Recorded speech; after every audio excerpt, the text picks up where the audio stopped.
ጤና ይስጥልኝ ውድ የተከበራችሁት አድማጮች በሙሉ። በተቆርቋሪነትና ለታዳጊው ትውልድ የታላላቅ ሰዎች ታሪክ እንዳይጠፋ የሚያደርጉት ትግል እንዲሁም አንዳንድ በስውር ወገን ሳያውቃቸው ከፍተኛ ወገናዊ እርዳታ የለገሱን ታሪኮች በየጊዜው ሲያቀርቡልን ዛሬም ልንኮራባቸው የሚገባ ለወገናችን ትልቅ አስተዋጽኦ ያደረጉ የወገን ተቆርቋሪ የሕይወት ታሪክን ይዘውልን ቀርበዋል። የታሪኩ ባላባት ዕድሜያቸውን እግዚአብሔር ያርዝምልንና አቶ ሃይም ባይነሳይ ናቸው። ታሪኩን ያዘጋጁት አቶ ኢሳያስ ጫኔ ሲሆኑ እነሆ ወደ ታሪኩ እንገባለን። ሙላው ያዕቆብ ነኝ። አቶ ሃይም ባይነሳይ ከአባታቸው ከአቶ ባይነሳይ ወርቁና ከእናታቸው ከወይዘሮ መንጋ ቦጋለ እንደ ኢትዮጵያ አቆጣጠር በ1935 ዓመተ ምህረት በጥንቱ የበየምድር ሰሜን ጠቅላይ ግዛት በወገራ አውራጃ ልዩ ገጥ ማይልኮ ከተባለች የጥንቱ ቤተ እስራኤሎች የገጠር መንደር ለወላጆቻቸው የመጨረሻ ልጅ ሆነው ተወለዱ። አቶ ሃይም ባይነሳይ የሕፃንነት ዘመናቸውን በእናት አባት ጽኑ እንክብካቤ አሳልፈው እንደ ማንኛውም የቤተ እስራኤል ታዳጊ ወጣት ልጅ የከብት ጭራ ተከትለው መንጎችን በማገድና በመጠበቅ በተጨማሪም ለወላጆቻቸው የመጨረሻ ልጅ በመሆናቸው ልዩ እንክብካቤ እየተሰጣቸው ከእናታቸው ጎን ሳይለዩ የቅርብ ታዛዥና አገልጋይ ነበሩ። አቶ ሃይም ባይነሳይ ከዕለታት አንድ ቀን ከእናታቸው መልእክትን ተቀብለው ወደ ዳራ ከተማ ገቢ አድርገው እንዲመለሱ ሲልኳቸው አቶ ሃይም የእናታቸውን ፍላጎት ለማሟላት እንደተለመደው ወደ ዳራ ገበያ ሲሄዱ በአጋጣሚ ከአንድ የቤተ እስራኤላዊ ከአቶ ፈንታ ባይከዳይ ጋር ተገናኙና ጉዞአቸውን ወደ ዳራ እያመሩ እንዳለ በአጋጣሚ በዚያን ወቅት ማለትም በ1955 ዓመተ ምህረት አቶ ዮና ቦጋለ ለኢትዮጵያ ቤተ እስራኤሎች አስመራ ላይ ትምህርት ቤት ከፍተው የነበረበት ዘመን ነበርና በጎንደር አካባቢ ኖሩ የነበሩ ቤተ እስራኤሎች በብዛት ወደ አስመራ የሄዱ ስለነበር አቶ ፈንታ ባይከዳይም ሐሳቡና ዓላማው ወደ አስመራ መሄድ ስለነበር ያላቸውን ሐሳብና ፍላጎት ለአቶ ሃይም ባይነሳይ ሲያካፍላቸው አቶ ሃይምም ለአቶ ፈንታ ባይከዳይ ሁለት ነገሮች አስረዷቸው። እነርሱም አንደኛ ለእናቴ ተልኬ ስለመጣው መልእክቴን በትክክል መፈጸም አለብኝ፣ ሁለተኛ ወደ አስመራ የምሄድበት ገንዘብ የለኝም ሲሏቸው አቶ ፈንታ ባይከዳኝም አቶ ሃይም ባይነሳይ ወደ አስመራ ሄደው እንዲማሩ ስለፈለጉ የሚከተሉትን ነጥቦች በትክክል አስረድተው አንደኛ እናቴ ያዘዘችን ትእዛዝ ለመፈጸም በሰጠች ገንዘብ የታዘዝከውም በሙሉ ግዛና ከዛው አካባቢ ለመጣ ዘመድ ላክላት፣ ሁለተኛ የመጓጓዣ ገንዘብ የለኝም ስላልከኝ እኔ ያለኝን ንብረት ሽጬ ስለተነሳው ገንዘብ ስላለኝ እኔ መከፍላለሁ ብለው ሲያብራሩላቸው አቶ ሃይም በነገሩ ተስማምተውና አምነው ሁለቱም በአንድ ላይ ከዳባት ከተማ ወደ አስመራ በጭነት መኪና ጉዞአቸውን ቀጠሉ። ከተወሰኑ ቀናት በኋላ አስመራ ደርሰው ከእነርሱ ቀድመው ከሄዱት ቤተ እስራኤላውያን ጋር ተገናኙ። ከእነርሱ መካከል አቶ መንግሥቴ ደጉ ነበሩ። በዚያን ወቅት ለመጀመሪያ ጊዜ ታዳጊ የቤተ እስራኤል ወጣት ተማሪዎች ወደ እስራኤል አገር ለመላክ ሲዘጋጁበት የነበረበት ጊዜ ነበርና አቶ ሃይም የዚህ ዕድል ተካፋይ የሆኑ ዘንድ አቶ መንግሥቴ ደጉ ነገሩን በትክክል ካዳመጡና ከመረመሩ በኋላ ግዴታ ለሚመለከተው ወይም ለበላያቸው ማቅረብ ስለነበረባቸው በወቅቱ አቶ መንግሥቴ ደጉ በ1954 እስከ 1956 ዓመተ ምህረት አስመራ ከተማ በተከፈተው ትምህርት ቤት የአቶ ዮና ቦጋለ ልዩ አማካሪ ሆነው የቤተ እስራኤሎችን ትምህርት ቤት በኃላፊነት ይመሩ ስለነበር በ1955 ዓመተ ምህረት አቶ ሃይም ባይነሳይ የዚያን ዘመን ወጣት የዛሬው አዛውንት ከወላጆቹ ፈቃድ ሳይቀበል ከአቶ ፈንታ ባይከዳይ ጋር ወደ አስመራ ከተማ በመሄድ አቶ መንግሥቴ ደጉ ከነበሩበት ቦታ ስለደረሱ አቶ መንግሥቴ ደጉም አቶ ሃይም ባይነሳኝን ተቀብለው ምንም እንኳ መጻፍና ማንበብ በሚገባ ባያውቁም ወጣቱን ይዘው ወደ አቶ ዮና ቦጋለ ዘንድ በመቅረብ ጉዳዩን እንዲህ ሲል አስረዱ። አንደኛ ይህ ወጣት የመጣው በወገራ ዙሪያ ከሚገኙ ቤተ እስራኤሎች መካከል ሲሆን እስካሁን ድረስ ወደ እስራኤል ለመሄድ የተዘጋጁት ግን በውዛባና በሰራምሌ እንዲሁም በአምቦበር አካባቢ ከሚገኙት ወገኖቻችን መካከል የተመረጡ ወጣቶች ናቸው። ስለዚህ አሁን የዚህ ወጣት ልጅ መጨመር ለሥራችን አመችና ማዕከላዊ አሰራርን የተከተለ ይሆናል። ሁለተኛ ይህ ወጣት ገና ታዳጊ በመሆኑ ወደ እስራኤል አገር ቢላክ የሀገሪቱን ቋንቋ በቀላሉ የመማርና የማወቅ ችሎታ ይኖረዋል በማለት አቶ ዮና ቦጋለ አሳምነው አቶ ሐይም ባይነሳኝን በ1955 ዓመተ ምህረት ከሌሎች 11 ወጣቶች ጋር ወደ እስራኤል አገር እንዲመጣ ዕድሉን ያገኙት በአቶ መንግሥቴ ደጉና በአቶ ፈንታ ባይከዳይ ቀና አመለካከትና አርቆ አሳቢነት ነው። ከዚያም በ1955 ዓመተ ምህረት እስከ 1959 ዓመተ ምህረት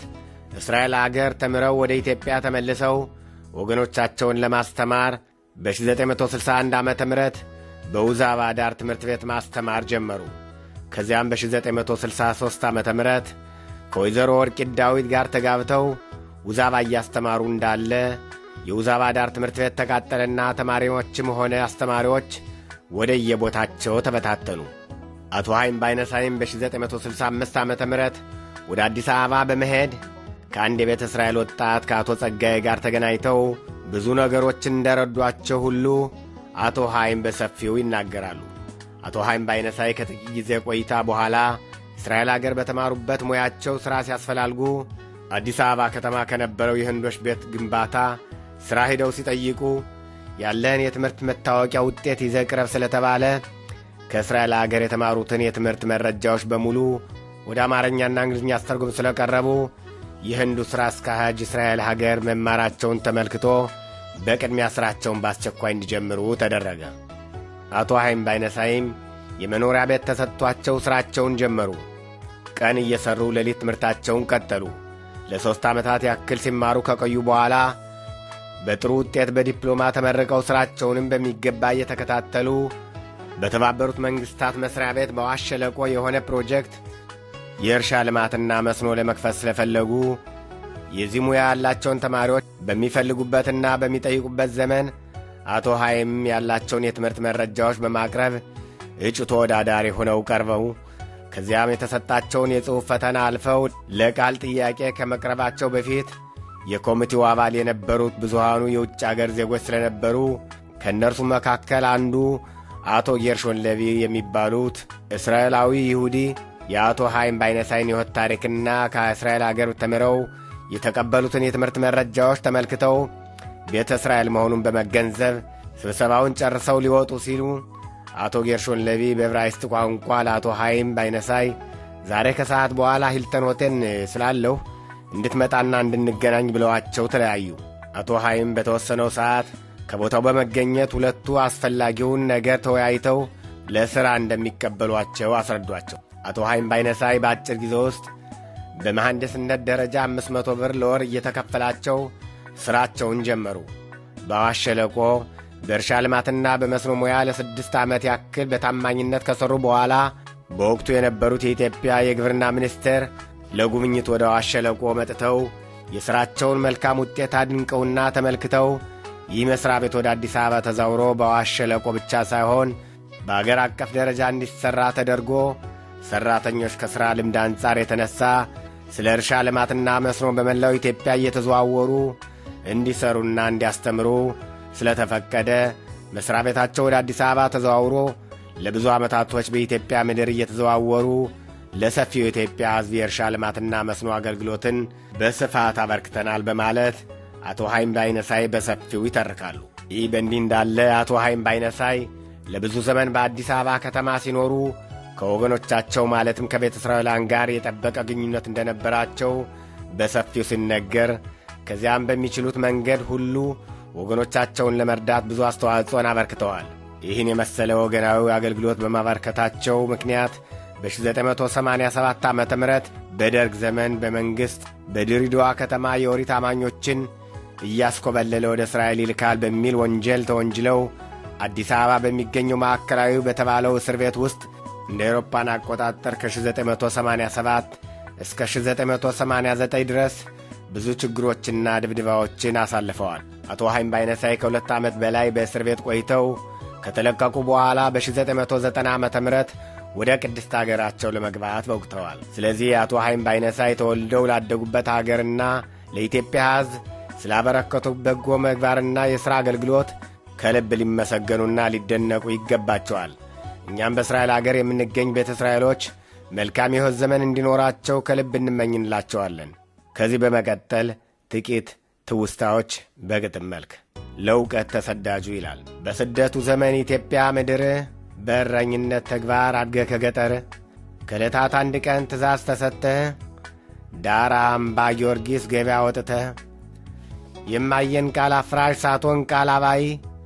ተስፋውን ሰንቀህ የእውቀቱን ራእይ አስመራ ላይ ደረስክ ሀይም ባይነሳይ የእድገት በር ከፋችን ላንተ ተቆርቋሪ ያችን ቀን ተልኮ ከላይ ከፈጣሪ ቀለምህን ጠጥተህ ጥማት ለመርካት ሀይም ተሻገርከው የትግሬን መሬት ከመነም ቦጋለ ከበጅሮንድ ዘር አንተ ማደክና ከዛጅ ገጠር መንደር እውቀት ጠማኝ ብለህ በሩን ስትሻገር ያለ ብቁ ገንዘብ ያለ አባት እርዳታ እግዚአብሔርን አርገህ ጋሻና መከታ በልጅነት ዕድሜ በወጣትነት ከወላጅ አድራሻ ወጥተህ በድንገት ዳግም ወደ ገጠር ፊትክን ሳትመልስ እስራኤል የገባህ አልፈህ ውቅያኖስ ለመልካም ታሪክ ብርሃን የፈጠረች ያቺ የገበያ ቀን ምን ትመስልሃለች? የዳዊት ከተማ ወሬዋ ጠፍቶነ የሰማይ አሞራ ወሬ እየጠየቅነ አቅጣጫው ጠፍቶብን በጭንቀት ሳለነ የረዥሙ ዘመን የሀገር ሕልማችን መንገዱ ተከፍቶ በአንተ ወንድማችን መልካም ዜና ይዘህ ሃይምሮ የሚያድስ ሃይም ሁነ መጣ መምህር መሐንዲስ በረኝነት ተግባር አድገህ ከገጠር ዕውቀት አካብተህ ተሻግረ ባህር በኢየሩሳሌም ላይ ቅድስት አገራችን ሃይም ቀድመ ገብተህ ሁነ ምሳሌያችን ማሮተ ትሸቷን ጮማ ተመግበህ የስደት በር ከፋች ፋና ወጊ ሆነህ ሃይም ለዘላለም የታሪክ ሚዛን መንግሥት አልፈቀደ ወላጅ አልረዳችሁ በዚያን ዘመን ትውልድ እግዚአብሔር መርጧችሁ የኢየሩሳሌምን በር የከፈታችሁ በታሪክ ማኅደር ተቀዳሚ ናችሁ። ባንሰራፋ ጊዜ መሐይምነት ሃይም ተመልሰ ኢትዮጵያ መሬት ወገንን የረዳህ ለብዙ ዓመታት ለአቶ ሃይም ባይነሳይ መልካም ሕይወት ዘመን ይሁንላቸው። አሜን። ከአቶ ኢሳያስ ጫኔ